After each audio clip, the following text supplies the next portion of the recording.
The Hog's Eye is brought to you by TicketClub.com, your one-stop shop for live events nationwide. Whether you're looking for game, theater, or live performance tickets, don't sweat it. TicketClub.com has you covered. So make sure you're going there for all your live entertainment needs, and make sure you're clicking over to them from the banner at the top of thehogsdie.com.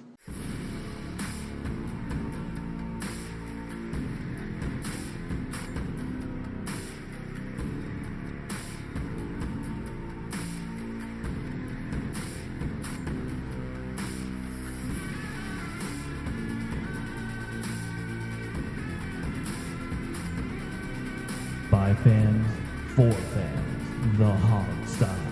And now, here's your host, Sean Conti. Welcome to the Hog's Eye, DC's unofficial leading source for all things Redskins, the NFL, and everything in between. My name's Sean Conti. I've got Mr. Steve Thomas, Alex Zeese, and Jamal Forrest here around the mics with me today. How are you guys doing? Enjoying your weekends? The brand new fresh weekend, because it's early on my end. I've already recorded for an hour already this morning, so it's been a recording weekend for me. It's insane, Steve. I don't know if I could do two shows back to back. Good on you, man. Yeah, I mean, I'm doing all right. I've been up since like 7 already. Just a little workout this morning, and then getting ready for the day. It's 90 degrees, so I'm getting ready to act a fool. I tell you that much. See, you've already worked out at 7 a.m. on a Saturday. You're more motivated than like 95% of the population. I would even say maybe more like 99% of the population. That's what happens. I think you're giving 4% too much credit. What I'm getting from this is that I'm the only person affected by these 8 a.m. record times, guys. I feel like I'm the only person. You're also that the this negatively furthest affects. to the west, so that This is true. My alarm was It's set the for time. 6:30 a.m. this morning. Yeah. Jesus. For you, See, 8 a.m. I I'm having wish that lunch. on my worst enemies. Like after we finish recording, so People can have the same experience and have vastly different experiences doing it. I guess and that's the it's like the it's message. just business had to get done, and that was the time. right. There you By the go. way, I tried Well- to meet up with Chris from It's Just Business at the parade, and we just totally Chris? It just totally failed. Like You mean you couldn't find somebody in a sea of red? no, and I was the only one in work clothes apparently when I was at the parade, so I You stood got to out. tell us about the parade. How did the parade go for you? It was paradey. I'm not a big parade person. Like to me, it's hey, this is a cool thing that's happening, but there are no floats. It's just people on buses for the most part. You know. Were you actually able to see any buses, or were you just stuck? Yeah, in I a was able to huge see the crowd? buses. I only work 4 blocks from where it all happened. So Most importantly, did you get a glimpse of the Stanley Cup? yes, and I also saw the cup the weekend before when I was at the baseball game. So Was Alex Ovechkin? drunk. Did Alex Ovechkin Yeah. have his head in the cup when you He saw didn't it? have his head in the cup. He was just doing the lifting it over his head, yeah, thing that he does. He hadn't put that thing down since they got I it. know. I wonder who's the man who's got the task to pry it out of his hands. That's what I want to know. You gotta wait for him to pass out. Finally, it's that kind of game. Because he clearly has a high tolerance because he's been drunk for at least a week Yeah. straight. He's Russian, you know. This is what they do. Is it just, and this is a noob question, but is it just a parade of just the team and they go by on some vehicles and everybody way they do a tour, or is it more than just It's them? In the there parade, was so a to couple speak? like local marching bands and that kind of thing. Okay. I know that the sports junkies had like cars and were in the parade. Oh, nice. One day, guys. Yeah, They'll be right, They'll right. Be in that All the parade. Lakers parades I watched, it was always the team on a bus, basically, and Yeah. a couple side vehicles. They don't That was have it. big inflatable floats or anything That was cool, it. Yeah. which is really maybe we giant need some big inflatable inflatable Ovechkin. floats. That'd be Well, fun. it's like they can't come Yeah. up with floats in a day. That's the problem. Yeah, see, that's why you wait till the weekend, like I said they should. Like the parade should be today. Yeah, That- they got to that's step what I their was game thinking. up.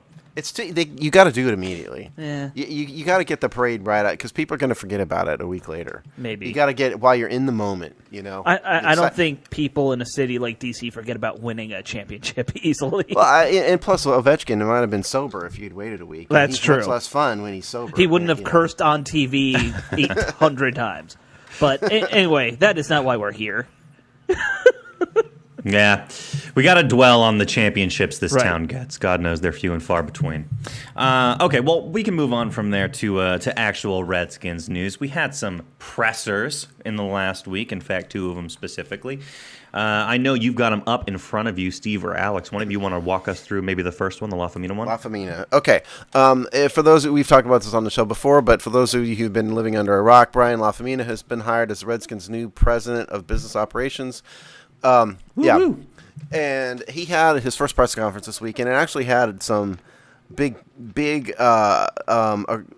information come out of it. And the first and foremost thing I think that's most important is that he said that there will be no more waiting list for Redskins season ticket holders. Right. Wow. And just to put it in this, I crazy. mentioned this on the other show this morning too, but just to put it in context, I put myself on the season ticket list in 1995, and I got a call to offer me regular season tickets in 2007. Right. So it took 12 years, and I got a bunch of offers Jeez. basically every year to offer me premium tickets, which I could never afford. Right. So it took 12 Right. years. I would Steve, venture you're a saying guess. you didn't have $100K to like plop down on suites? It wasn't even a suite. It was like it was like the club seats and that kind of thing Oh, too. okay. But in terms of regular tickets, it took like 12 years. I would venture guesses if any one of us called the Redskins ticket office right now, we'd get tickets right now because there is no waiting list. And that was, I think, the first acknowledgement of the team by the team via Brian La Famina that there really isn't a big waiting list of people like there used to be. So how does that news strike you guys? Are you surprised that there's now openings on the waiting list? We've always heard the Redskins, one of the most valuable teams, one of the most popular. Now these tickets are available. In years past, Snyder's always just, demolished a children's hospital to make more seats, or, torn out this section to make more seats. Yeah, I wouldn't put it past them. But now, it sounds so. I guess I'm a little surprised to hear that it's, so available. Well, I think it's interesting that the team's finally having someone come forward and say this, because to me, it's almost like they've been living in this illusion of what they are for so long that, no, we have this great waiting list, we have the greatest fans, we sell out every game. This has all been a lie, and anyone with a quarter of a brain has basically been able to look at the team and say, your stadium's empty. If it's not empty, it's full of opposing fans. That's correct. There is no. We've all known there's no waiting list forever. This is like, this is basically them just finally coming to terms with what they are. It sounds like. I've been surprised that we haven't had games blacked out, to be perfectly honest. And the only reason I think they've avoided it is that the Redskins are one of the few teams that don't sell single game tickets. And before it was because we had this huge waiting list and, there was no need for it. Now I think they've been doing it because they're afraid that if they left a few single game tickets available that they wouldn't sell. Right. So I think it's kind of a hedge against an empty stadium. That's why they're doing it now. And so it doesn't surprise me. I mean, like Sean said, I mean, Alex said, we've all known there's no list, but it's the first acknowledgement of the team that there's no list, and it came via a guy who worked at the NFL front office for 8 years. Right. And, a seasoned stadium operations guy. Right. So can you guys help me understand why the team would... I don't get it. I'm not afraid to admit it. I don't get it. Why would the team lie and pretend like there's the big waiting list when there wouldn't be, when there wasn't? Well, you ever heard of this guy named Dan Snyder? I have, but I guess I don't get what he's benefiting He's got an ego, from. Dude. That's why. I mean, he's got a tremendous ego. Is it just he's living? that? Yes, he's living in the past. He remembers. What is he in his mid-50s? I mean, he lived through the golden era, of Redskins fandom, and I think he's never let that go. And I don't think he can accept that he's been a bad owner all these years. And part of the reason why the team has been bad is because specifically of his poor handling of the team. And I just don't think, I mean, it's the only thing we've had to hold on to for 20 years is the hope that we're going to get back to the golden era. And part of that golden era is a sold out stadium that was literally shaking, because of the fan noise. Yeah. And if you let that go, then we become Jacksonville, Well, I think another. I don't have Wow. too much insight on that, but in terms of just them admitting they don't have a waiting list is also, a part of a rebranding, so to speak. And it's not necessarily to say like in a deep way, but more so just admitting, things have changed over the years, and with the new guy in place, Y'all got to help me with his name. But Brian Lafemina. thank you, Lafemina. Just call him Brian. Brian, that'll work. With Brian, I think the first thing, taking action would just be admitting certain things to the fans and to the public that things are changing. We're not in the same position that we were when we were really good, but we're working our way back up there. And I think one of the things that stood out when he made his statements was, we're a sleeping giant. And that's true because the fan base is still here. Like, it hasn't gone away. Some have just, they just quieted down. They're more reserved. But the minute we start winning, there's no such thing as bandwagons. They're still there. They're just not out there in full force like they used to be. So it's true. I agree with you. But we're not out there in full force right now because we haven't been winning.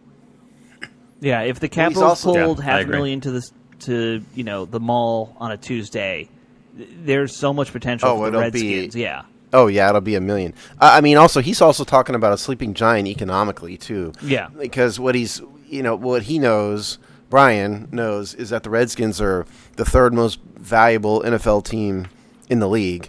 And he knows that it's the franchise is in the top 10 in the world, because there's a bunch of soccer teams in Europe, soccer teams, a couple European racing teams are up there, like Ferrari, Right, but and so they're valuable, but it's the Patriot. If you're talking about NFL values, it's the Patriots, the Cowboys, and the Redskins. Right, and the Patriots only because of their success. Let's remember before Tom Brady, they were a middle of the pack financial franchise. Yeah, that is correct. Whereas the Redskins have never been that way, and the Cowboys have never been that way. Right. So I think that's also part of it.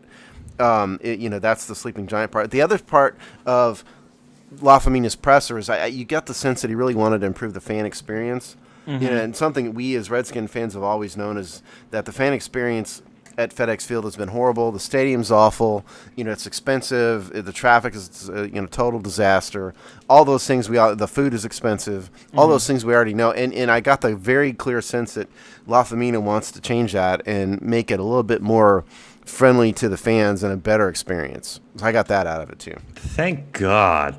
I mean, I think we can all applaud that. I mean, I guess it sounds like at least one positive thing you can say of this is he is not a yes man. It sounds like we're doing a 180 on a lot of the things that we've done for quite a while historically. I love it. I mean, it sounds like both great changes for us to make. To me, it all comes down to this idea that in order to really improve yourself, and this isn't just as a team, I think this is a philosophy I've had in life, is you've got to realize you're not special, and you've got to realize that you have to put in the real effort. And this team has been operating under this illusion of, burgundy and gold glasses for 20 years. First of all, don't tell me I'm not special, Alex, because it's the only thing I'm holding on to at this point, okay? Piss off, Alex. My mother told me clearly that I was special. Apparently, Alex's parents didn't tell him that. Alex's parents told him he was nothing special. He's totally average. Oh, no. My parents told me I was special, and then I got punched in the face by reality when I became a grown-up. That's my problem. That'll happen, too, every time. But, I think that's kind of what we're seeing here. Is somebody's telling them, you have a lot of problems that you need to fix. Now, as far as we're listening, as far which as is even that better. Fan experience stuff, there's only so much you can fix until you build a new stadium, though. So, amen to that. That place is a concrete depression persona. Well, the other thing you can't ignore out of this is that in years past, this would have been Bruce Allen's press conference, right? And the fact that it's not Bruce Allen's press conference, coupled with the fact that Doug Williams is now the director of player personnel, right? And then Lafemina is running the business side. It really does beg the question of exactly what Bruce does every day other than drink. Drink and keep Dan Snyder away from Brian and Doug. That's his job. I guess. We've always said that should be Bruce's job. I think that's finally Bruce's job. Yeah. keep Dan out of trouble. Right. Keep him. No, he can be in trouble, just not in the office. Okay. Yeah. Fair enough. The power and hierarchy of the Redskins front office is always so confusing. It's fun. It's kind of fun to. It is fun. Little to palace it's Game of Thrones in a football stadium. Exactly. And Dan Snyder is Cersei Lannister. That's just there's no two ways about it. I like the analogy. That's a good pull for Dan Snyder. He's not the imp. He thinks he's the imp. He's not the imp. There's a skit somewhere in there. Just put Dan Snyder in a dress. Is that really where we're going? Yeah. We need We're this. going Somebody there. out there who's a Photoshop guy who's listening to this. We want a meme of. Is that what the term is? A meme. Put Dan Yes, meme it Snyder. up. Well, good use of meme. Put Dan Snyder's head on Cersei Lannister's body and send it to us. Or maybe I'll just do it myself and make it the show pick. Okay, fair enough. Do that.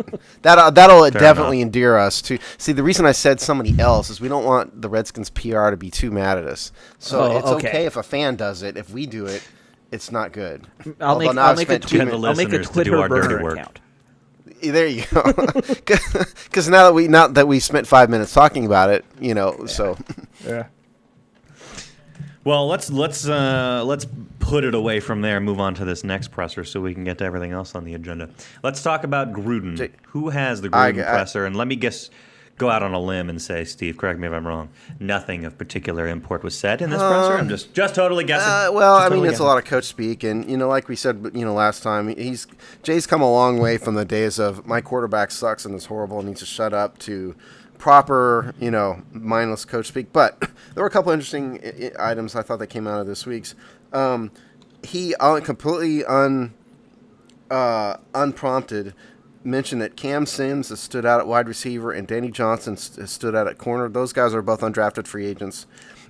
He was asked about the progress of the undrafted rookies, and those are the two he mentioned. So that looks good. And we've heard good things about Cam Sims before. This is not the first time that somebody's noticed that Cam can play. And so I think we need to watch out for him in training camp and see if he can't eke his way into maybe the 6th wide receiver spot. In terms of Danny Johnson, first time anybody's ever mentioned his name, but there's that. He mentioned Kevin Hogan, said he thinks he's done good, smart kid. He says he's got some deceiving escapability to him, quote unquote. So mentioned that. I'd note that this presser came right before him canceling the last day of practice, Right. which, as was pointed out to us, he has done every year. So I don't know if that really means anything other than just Jay being Jay. Standard there's that. reward the players thing, I think, that a lot of coaches do. Because Lord knows this team needs to be rewarded. Well, And the only other, I think, interesting maybe input out of that is that Stacey McGee had a groin injury. But other than that, it was a bunch of coach speak. So Okay. that's the presser. So nothing terribly one other thing, There was groundbreaking. apparently a really good fight. It's Oh, a real yeah. shame Oh, it was yeah, on yeah. video. I heard about that. Yeah, Lanier it was. and Andre Pipkins. yep. Yeah, it's a real shame someone didn't grab that on video because that would have been a good thing to And they watch. let him Because go, apparently too. they let him. Yeah, they let him go. It would. Man, I would have loved to see it. It's like two big like walruses, fighting over the, on the The beach or bull something. walruses, yeah. Yeah, that's what exactly. it. Like, I mean, not to make fun of their weight, but yeah, those are two big guys. Well, yeah, those aren't wide receivers fighting. Those are a real fight. That's a Yeah. real fight. That's a real man's fight right there. We'll have to go over actually some of our favorite Redskins fights. Actually, we don't have that many fights amongst. Well, the the team all-time best members fight is themselves. obvious, right? I mean, the all-time best one was Brian Westbrook and Stephen Davis. I mean, that's not really a fight, Oh, more okay. as one guy sucker punching the other It was than an beating attack. him. Yeah, beating was him, a- nearly true, it was beating an him to attack. death on the ground. Brian. I mean, what? Brian- What else? We What had other the fights one have we with had? the Texans. What was that? 2 years ago. Yes, that's right. We had the Texans training Yeah. camp fight. That's right. We had the Breland and It was, whoever it Andre was Roberts. fought also. And Andre Roberts fought. Something like that. All those years. Well, my other favorite one is Um, Trent Williams slapping Richard Sherman. Oh, in Yeah, the yeah. face. in- Yeah, in- that I'll was punch great. you in your damn But, mouth.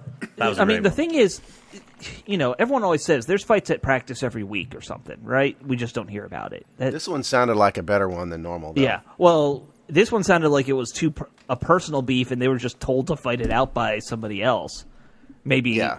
I mean, would anyone be shocked if Tomasula just said, "Hey, you guys just fight it out"? I mean, we've always heard stories about the Eagles having that back when Buddy Ryan was the coach. Oh yeah, yeah. Well, You know, that's maybe the old defensive mentality, right? And it's not like Jim Tom Sewell is a normal guy. I mean, the No. guy's a lunatic. So would it Right. surprise me? No. No. What do you think the league punishment is if you're discovered Nothing. hosting fights? Hosting? Well, in I mean, if you're practice having amongst your Fight players? Club, Yeah. Right. I mean, yeah. Right, that would be different than someone breaking out in a fight. But no, seriously, if you were a coach and you were like, okay, you guys clearly got problems.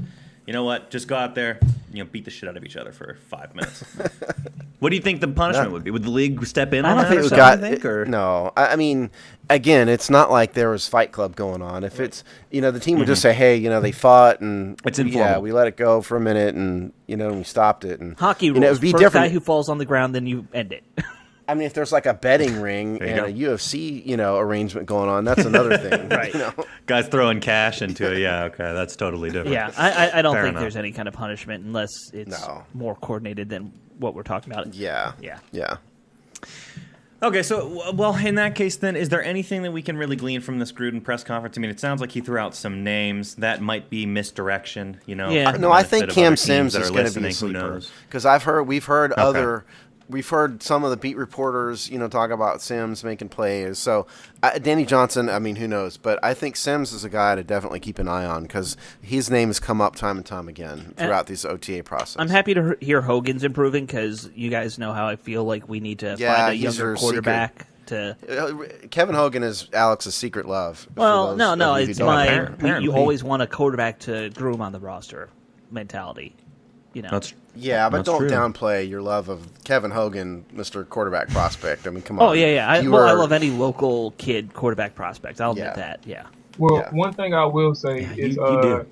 I don't think Gruden last year talked about Robert Davis like he did at this point. I don't think he talked about Robert Davis as he did with the rookie this year. So, I mean, that's one thing going for him. I do think it's going to be hard, though, because you still got Maurice Harris here. People forget about Brian Quick. He's the veteran. And then you got Trey Quinn. And then you got the undrafted free agent. So it's like, I'm not disagreeing with what Steve said. It's just the fact that it's going to be hard because they're going to keep 6 to 7 receivers, maybe 7. You think they're going to keep 7? Oh, no, Seven's a I'm lot. about to say 7 is a lot. So maybe 6. 6 definitely. It's not going to be anything less or more than 6. That's fair. They're going to keep 6 receivers. So it's just hard. I mean, there's some good depth there. That's true, for sure. Davis might make a good point about. Squad again.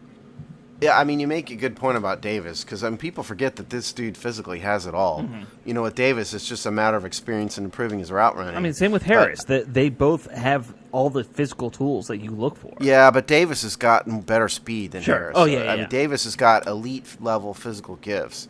And he's 6'3". I mean, Davis, Davis is like a Terrell Owens clone in terms of physical, the physical part of it. He just needs to develop NFL skills, and if he can ever put that together, I mean, watch out. It's an unlimited ceiling for that guy. Sure. I'm seeing that he's hurt, by the way. Is he injured right now?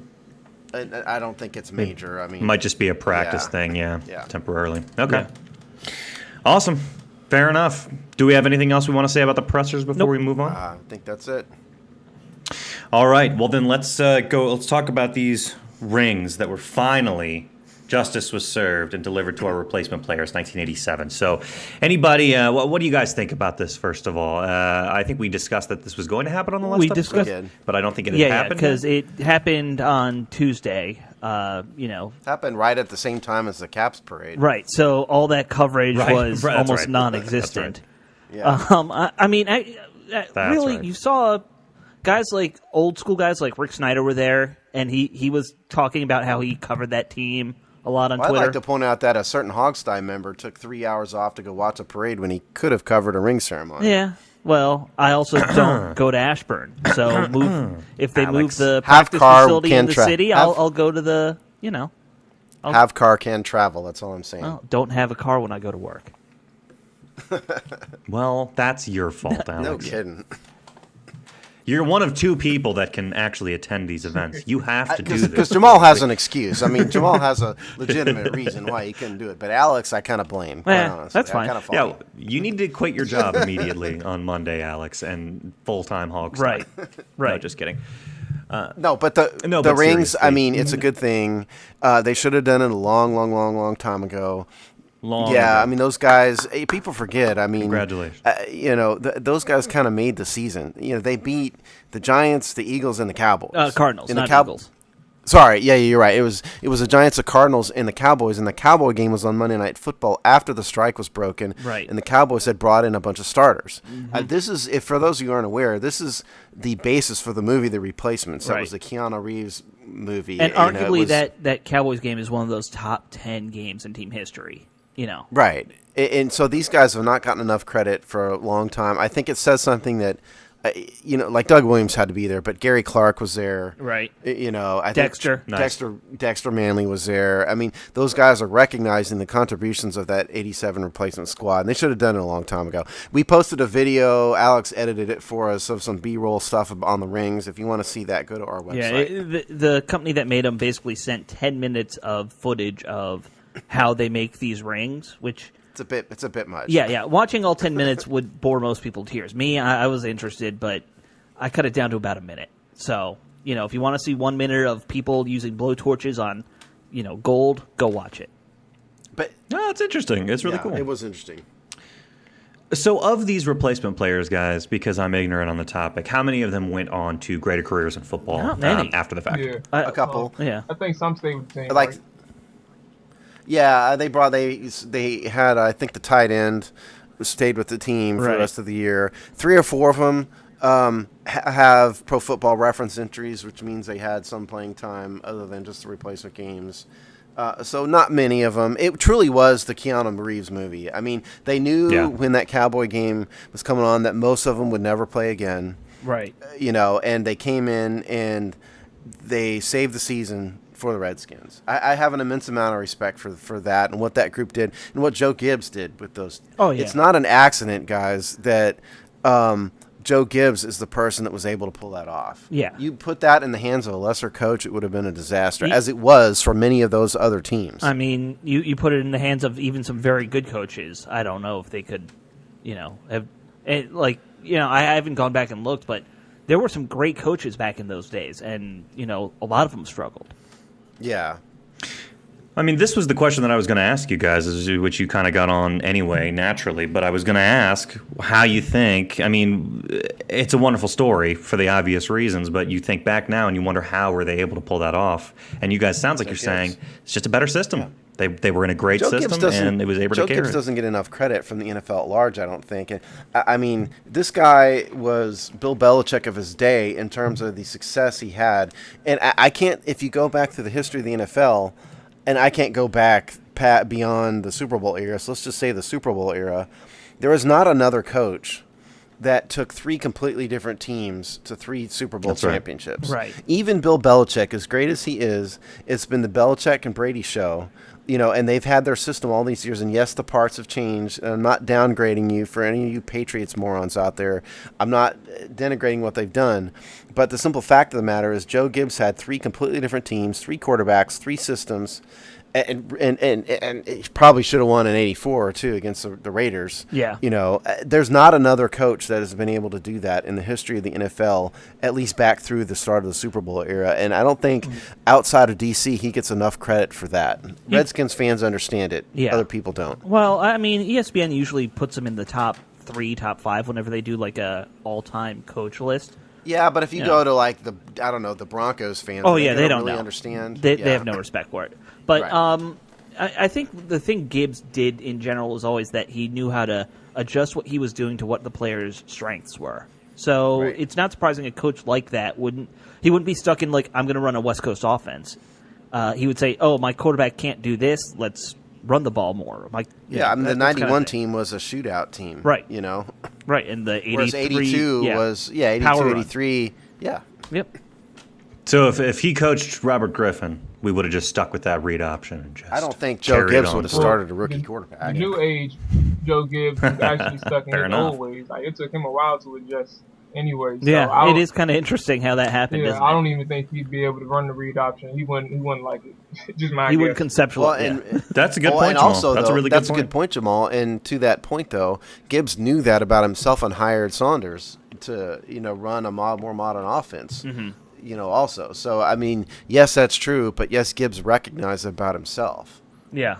And by the way, his second tenure has been the most successful tenure of this team since the first Joe Gibbs tenure. By the way. Yeah. which is just Right. sad. Yeah. I mean, It's Gruden's just kind a of getting sad close thing. to at least where he's at. You know? Jay's won one playoff game. Right. Won no playoff games. Right. No. No. There's that, but at least we're back in the 500 range again. that Yay, we're mediocre. Yeah, right. Let's celebrate. Time to We throw did a it. parade. Let's. You know what? I'd like to propose out there. If the Redskins, you guys are listening to this, let's throw a mediocrity parade. Right. Okay. We want to have. I want to Wait, see. didn't Cleveland do that? I want to see Didn't they do that 2 years ago? what a mediocrity parade? I think Cleveland had a parade, Well, they had- like no, they had making a fun of how 0-16 truly parade. awful they were. And they won the game. I wanna that year, have- so That's what it it was. ruined. Yeah. I want to have a mediocrity okay. parade. I want to have a parade on Constitution Avenue acknowledging that the team is no longer a doormat. See, I don't think You you know. do it on Constitution. I think you got to find like some weird side street in like rural Like Virginia. Do it out Yeah, somewhere right. out I near like Dulles that. Airport, maybe. Just- Right. Yeah. The Dulles And we'll have Access to- Road. Alley behind the strip club. And we'll have the team Yeah. in a crappy old bus drive down the street, and hold up a "Yay, we're mediocre" sign. Right. I really want to see this happen. Crappy old but they can drive their personal cars, Steve. What are you talking about? We're not paying A for guy with a bus. tuba behind him just playing dun, dun, dun, dun, dun, dun, dun, dun, that kind of thing. I think that would be the greatest moment in Redskins history. God, this was sad. What an All right. depressing conversation. Yes. Okay, anything else that we want to say about replacement players? Congratulations to the team. You guys deserve it. Glad We you got can't your rings. name Anything else you wanna say about any that? of you, but we love you. Yeah. One of you probably was last name Smith. I'm I gonna think guess, there was a just Roberts, statistically, so and I only think that congratulations. because I think that was the name of the ring that was being made in that video. This is the It's only Roberts reason or you know. Robertson. Ouch. I honestly can't remember which. I think Robinson was the well. quarterback. Okay, Robinson would make sense. Yeah. Then that would make sense. Well, congratulations to Robinson, if that is your name, and everybody else. Glad you finally got your rings. And the other point Let's is, move let's on look then. at eBay and see if they're now for sale. Yeah. God, that's sad. If if like a bunch of them popped up, that would be so sad. Hey, Mark Rippon sold his ring from that year. Oh, there's a Did he lot of really? rings for sale if you look hard enough. Since Mark Rippon was the backup QB in '87, he's like, I really don't care about this. I'm gonna Oh, sell my ring. of course. You know. I see what you mean. No, okay. I guess I could kind of see that if you had multiple rings and you were a Yeah. backup. Still, hold on to that shit. Okay, let's talk about the signing that we had in this past week. How are we feeling about the signing Jaron, of Jaron Christian? well, I mean, it was Third going to round happen. talent. Right. What took so dang long? It took so dang long because there's a weird quirk in the way the slotting structure is set up that creates a bit of controversy with guaranteed money for third-round draft picks. And so this is not really a Jaron Christian being obnoxious thing. It's just sort of an NFL CBA boring contractual thing, and that's why it took a little longer. One of those things So- they'll eventually fix in the next CBA, and no one will care. Right, yeah, exactly. That's exactly right. Yeah. So it had to happen. I'm glad he signed, and that's it. Yep. Swing tackle, maybe our left tackle of the future in 3 years when Trent's getting old. Yay. Yeah. Maybe. Or maybe when Yeah. Trent can't walk anymore. So Yeah. when he can't walk. which could be soon. So, I know we've discussed this guy, in draft conversations and whatnot before. Anything that sticks out about him you want to mention now that he's officially signed to the team? Again, obviously we knew it was coming, but Silence. Yeah. I mean, the dude needs. there's not much to the dude say needs about to him. put I mean, on look some at what- weight. Yeah, and he's he what, needs to get in the 280 or gym. something? He's on the 298 or something. He needs to get in the 298, gym. 6'5". I don't think he's ready to start for Trent. No. Right now. Like Right, I said, of course 3 not. years maybe. But Yeah. We'll see. I think Christian. What about that? I think that's the good frame, like time frame. But at the same time, I also think within that 3 years, that 3 year time frame in which he'll be a significant contributor, I think it's also better to have him be ready just in case Nseki can't do anything. Who knows? Sure. Nseki may be playing guard this year. We don't know just yet. Left guard. But he could also be that swing tackle. He could also be that six blocker. He could be the tight end. So it just depends on what they want to do this year. But if he's as good as they say, like he's as versatile as they believe him to be, he may within that 3 year frame, he may be having some time on the field as an extra blocker, or in case somebody gets hurt, he'll be able to fill in without too much drop off in ability. So we'll see how it goes. I mean, I think the Redskins have a recent history of drafting number one, using first round picks on tackles. Yeah. With Trent himself and then Chris Samuels before him. So I tend to think that if 3 years from now Trent is done, that they may just draft somebody else. I don't know if Jaron Christensen's fate is going to be starting tackle in a few years, but it's too early to tell. Really, It seems We like don't if really you're haven't going to seen him pick a play guy yet. in the top 100 picks, though, your plan is that he'll start eventually. That was the big question I had with Yeah, him. yeah. Why would you draft a swing tackle in the third round? I mean, that was the whole problem I had with the pick, and it had nothing to do with Christian himself No. particularly. It just seemed like kind of a waste of a third-round draft pick when he's not going to start Right. in at least a couple years. Unless your plan was to also shift him into guard. And then I would have understood it. But we've had Yeah. our O-line experts say Christian is just not a guard; he's a tackle. Yeah. That would be the only logic, though, I could have made of it. Now I don't understand. I just don't. I don't get it. But congrats to him for signing his contract. Good Happy luck. for him. I mean, I hope it works out. Yeah, welcome to the team. So, would you guys consider this one of the more head scratching picks I'd say it's from the most head-scratching this past pick. draft? Yeah, I do Yeah, too. I think for the most part, people seem to have Yeah. that reaction to it when it happened too. And people question the Apke just because they hadn't heard about him, but he's got so much athletic talent that I was kind of down with that, especially in the fourth round. But Christian as the third rounder, for me that was the head scratcher. That was out there. Okay, beautiful. Well, like you said, welcome to the team. We can only hope he makes a big impact. Let's move on from there. Talk about some outside linebackers, guys. And once again, I've read Jamal's article, so I'm ready to go. All right. But I don't know about you guys. But let's do it. Let's break the position group down. Jamal, do you want to maybe give us your basic thoughts from the article you wrote this You past want to week? do the or- poll before we do that, or you want? Oh yeah, let's do the poll, of course. All right. Let's do the poll. Poll this week, obviously, was on outside linebackers. The poll question: Ryan Kerrigan now has 71.5 sacks heading into his 8th season. Where do you rank him amongst the Redskins' all-time great pass rushers? The choices were: he's number 1 all-time, he's top 3, top 5, or not in the top 5. And that, by those rankings, are Redskins top, Right. not as the NFL. So let's start with Alex. Alex, what do you think the fans would have voted for when it comes to Ryan Kerrigan's place in the Redskins pass rushing hierarchy? I'm going to say fans are. I'm just going to go with what I think, and I say top 5, so I think fans are probably top 5 too. Okay, fair enough. Jamal, what do you think? I'm going to say top 5. Top 5. Sean?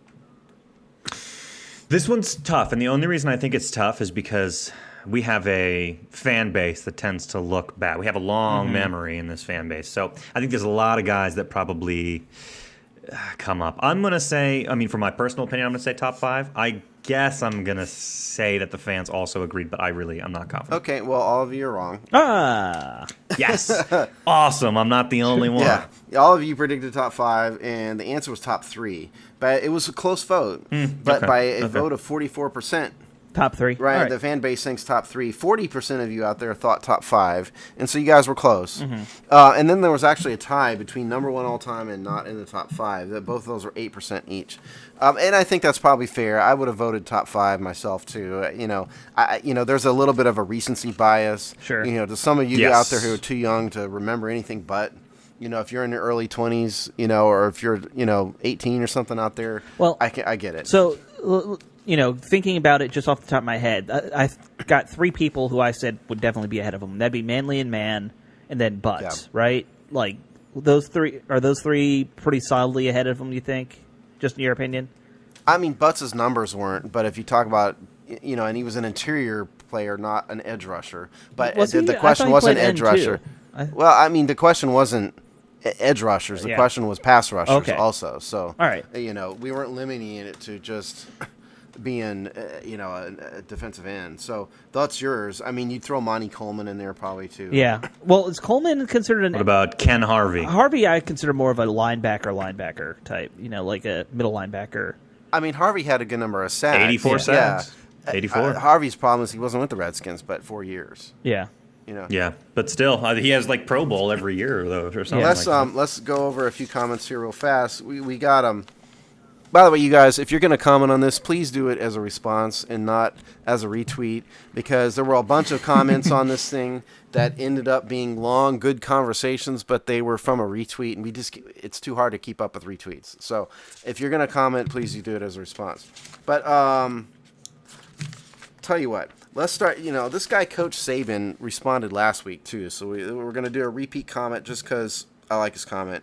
He is at 1,000 Suns hot. All right. He says why he's top 5. Ryan is great.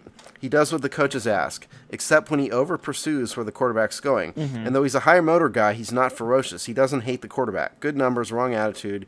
You got to hate that quarterback. Get in there and feast. So that's what Coach Saban said. That's a pretty good comment. Before you go to the next comment, I just want to back that to a degree before we go to a different subject. I think that Kerrigan does have a habit of getting fooled by quarterbacks on bootlegs a lot. I don't know why, but he does.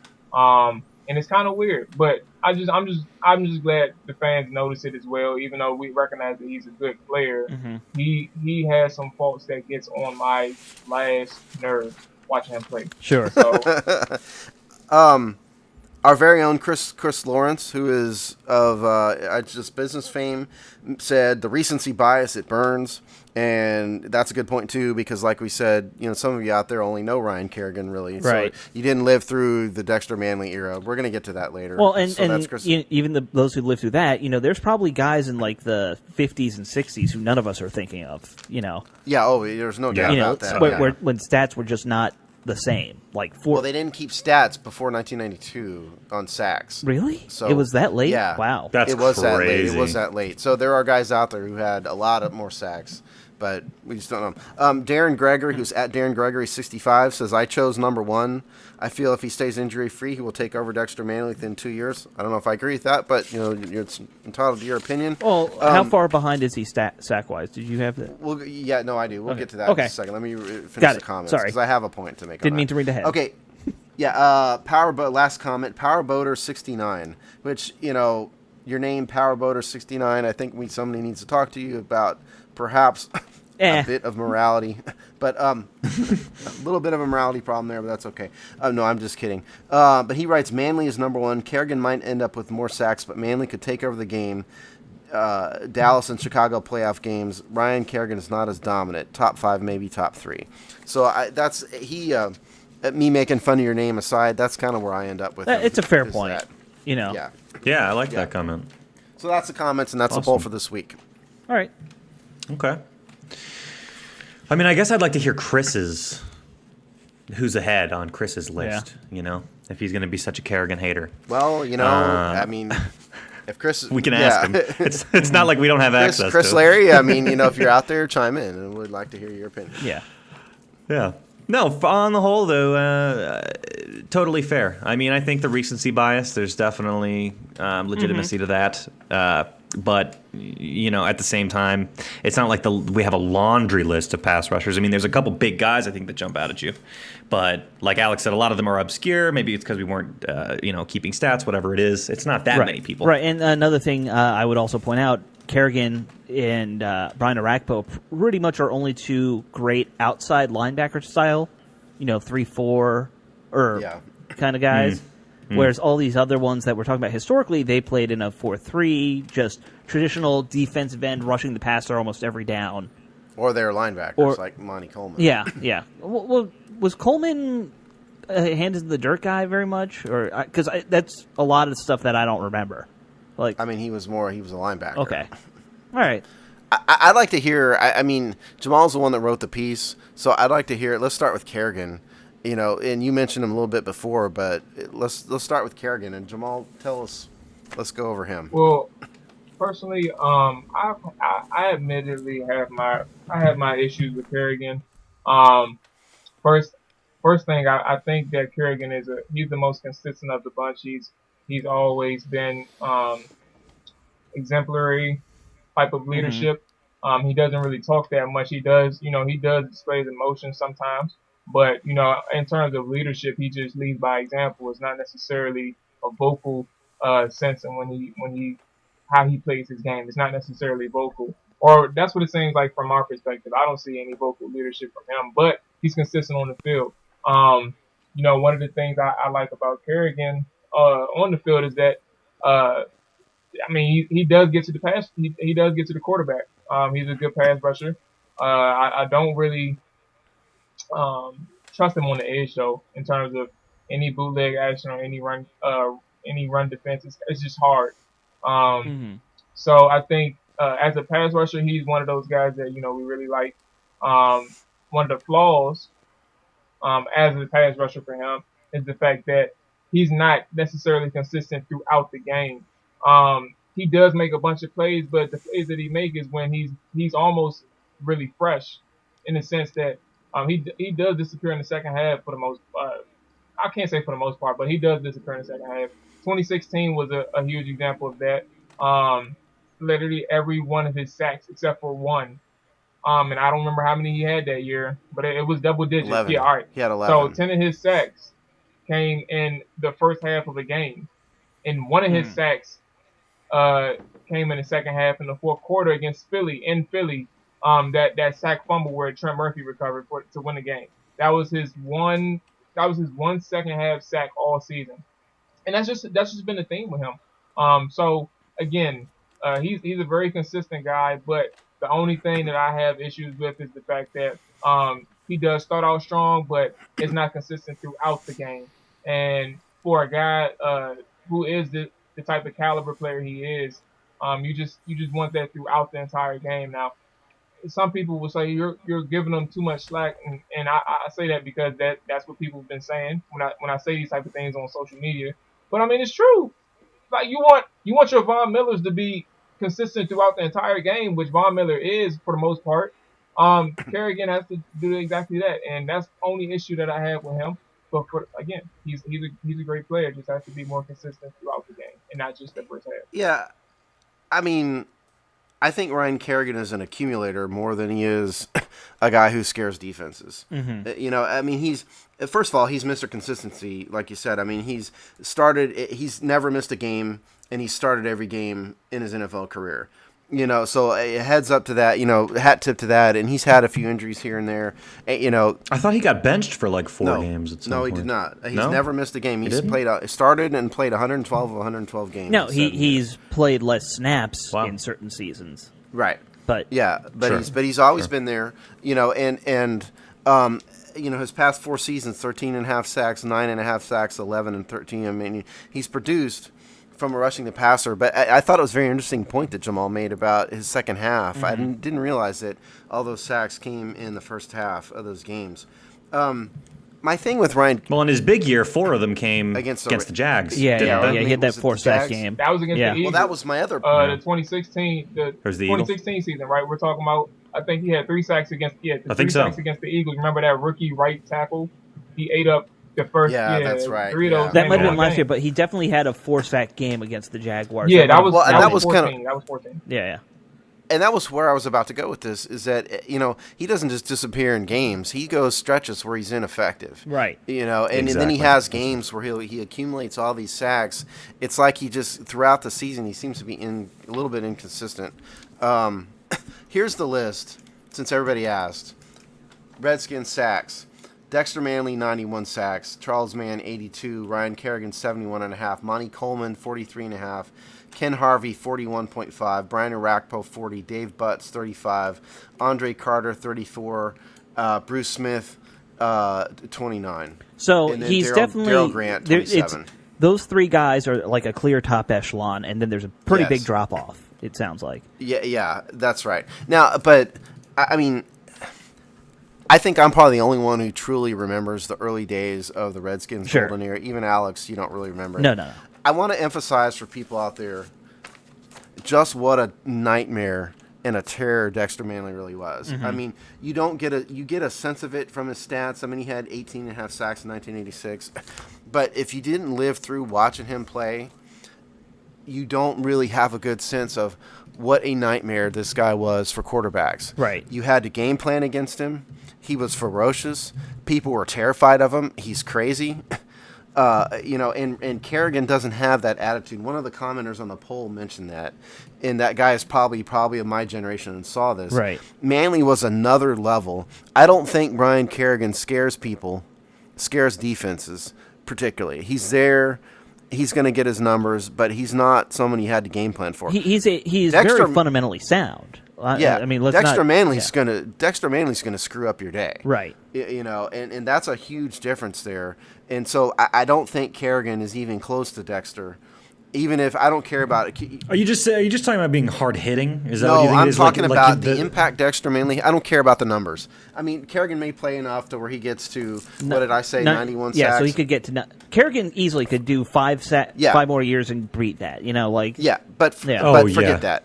The point here is that Dexter, shot himself in the foot, with drugs, and that's why he didn't have more sacks. He ran himself out of the league. But Dexter Manley was a nightmare for opposing offenses. Right. You had to game plan for him.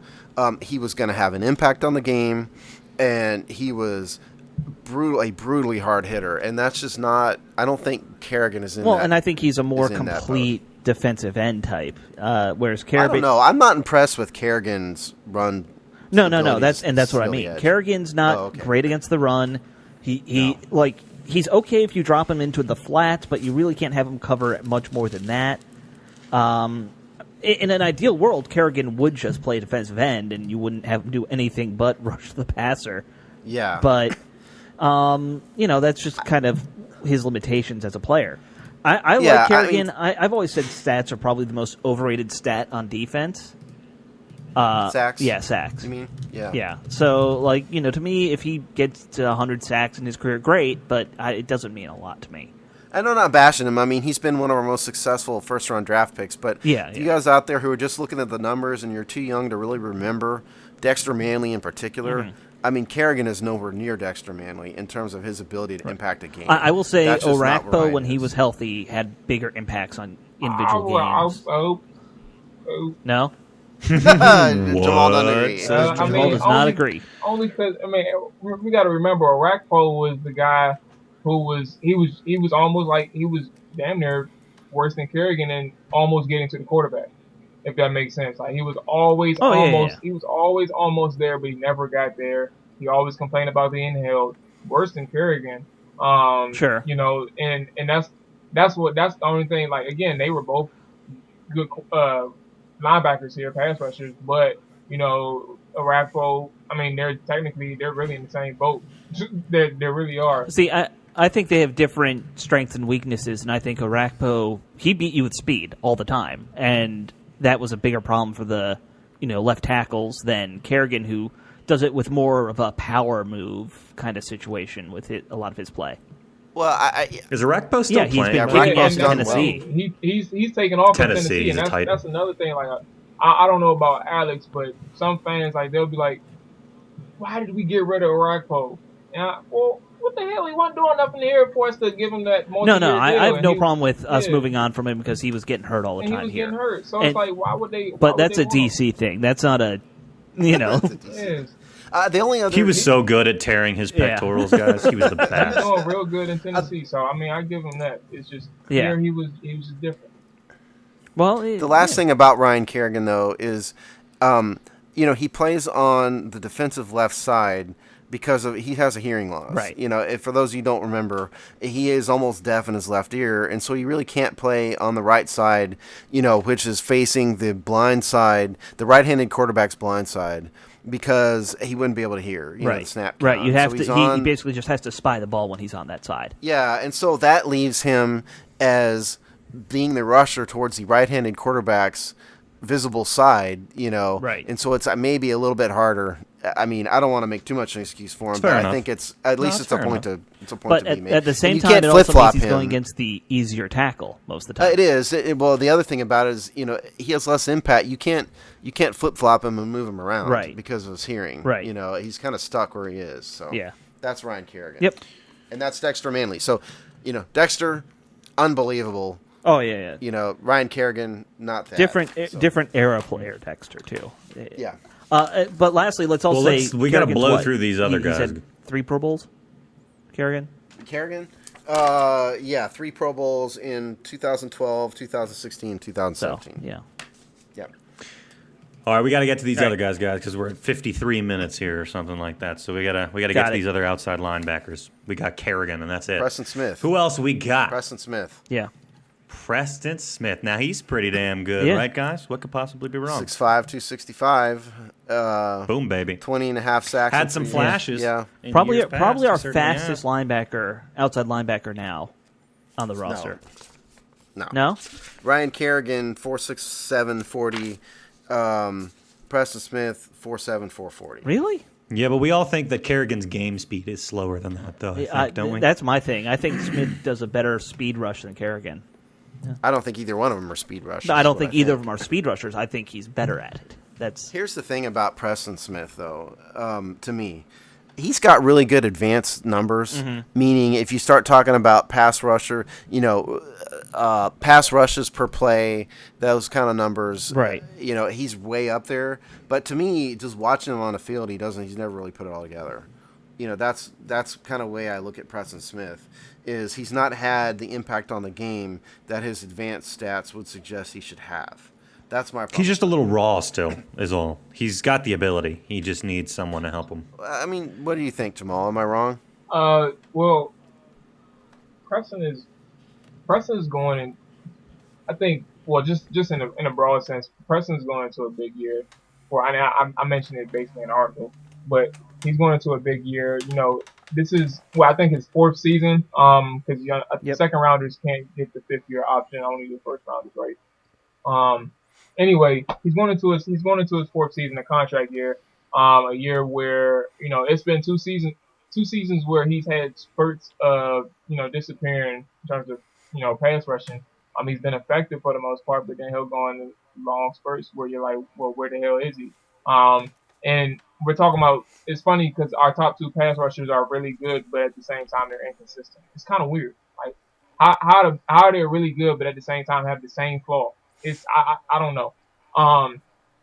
But yeah, just to answer, Preston Smith is I think he has to get developed a little bit more. Just in the sense of having more added to his repertoire. I don't think speed is an issue for Preston. Just not comparing him to Ryan Kerrigan, but I don't think Smith has any issues with speed. He can get to the quarterback pretty quickly. It's just, what do you do when your first move is gone?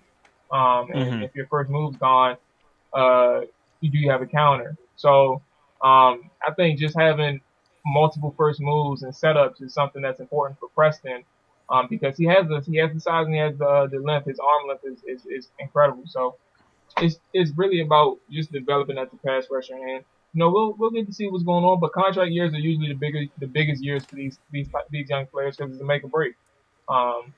What you don't get here, you may get somewhere else. But at the same time, what do you have on film for these other people to make them consider you to be a top tier pass rusher? I mean, look, the dude has been a starter for the past 2 years, and he's only produced 12 and a half sacks. I mean, 2016 he had 4 sacks.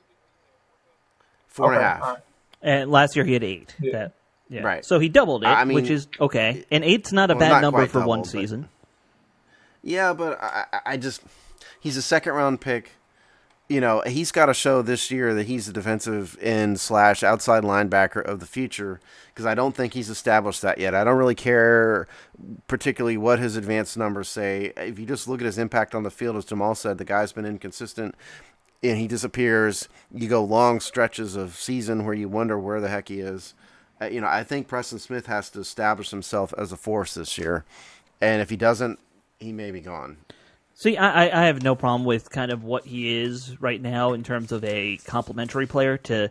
I mean, Kerrigan's your number 1. You're paying him as a number 1. He's going to be your number 1 sack guy. Smith is not a bad second option. I agree. Very few teams have 2 guys who get double digits every year. Like that's Except Smith is our starting blindside Right. pass rusher. Yeah. That's the problem. So, all right, let's. Alex is or Sean's right. Let's move to Ryan Anderson, 6'2", 250 from Alabama. To me, he's a dedicated run stuffer. right. He didn't show much in terms of his ability play to much. rush the passer. Had no sacks. Didn't play much. A bit of a disappointment in terms of impact on the game, but he's only a rookie. There's time. What do we think about Ryan Anderson? I think, to me, it looks more like bust than boom right now. So that's my only thought about Ryan Anderson. Oof. Harsh. Yeah, I mean, what can you really say? I mean, how could we really know much about Exactly. I agree. him? I'm hoping for this injury thing to come out okay because I know he's still banged up, like you said. So I got hope for him, but don't have anything tangible we can really point to. Yeah, I agree. I don't Yeah. think there's much to say. The only thing in terms of what he's done so far, the only thing you can say for the future, would be the fact that he is replacing Junior Gillette, and he's replacing, even though he was hurt last year, he's replacing Trent Murphy, Yeah. because of the fact that they were depth pieces. So you're going to expect Ryan Anderson to take a step because the coaches are going to make sure that they get him ready to be prepared to be that depth piece. We do have Pernell McPhee. And he's a veteran, and I'm pretty sure he's going to have a significant impact with this team in terms of snap percentages and time on the field. But Ryan Anderson is their investment and their direct investment. They drafted him, and they drafted him high. So they're going to make sure that he has the tools in place and resources to take over the Junior Gillette spot and Trent Murphy. So, we'll see. I mean, I worry that the plan was that he would eventually replace Smith, and if that's the plan, that's not working out. it's not you going know? Yeah. I was a bit surprised that the Redskins didn't bring a speed rusher in this offseason.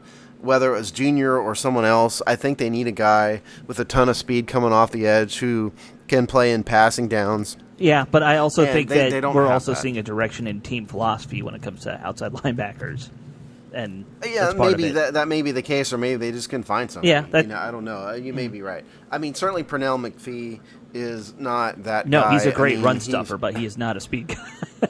Yeah, he ran a 4.940, and he's honestly more of a defensive lineman and outside linebacker. I don't know what he that weighs we're now, call- but I was watching some film, and apparently he came into the league at 280, so he's a big dude. He's listed at 265. Okay. He's listed at 6'3", 265. He's for those of you who don't know too much about him, he's a career rotational guy, basically. Was with Baltimore, was with Chicago, signed a 5-year deal with Chicago, got through 3 of it before they waived him.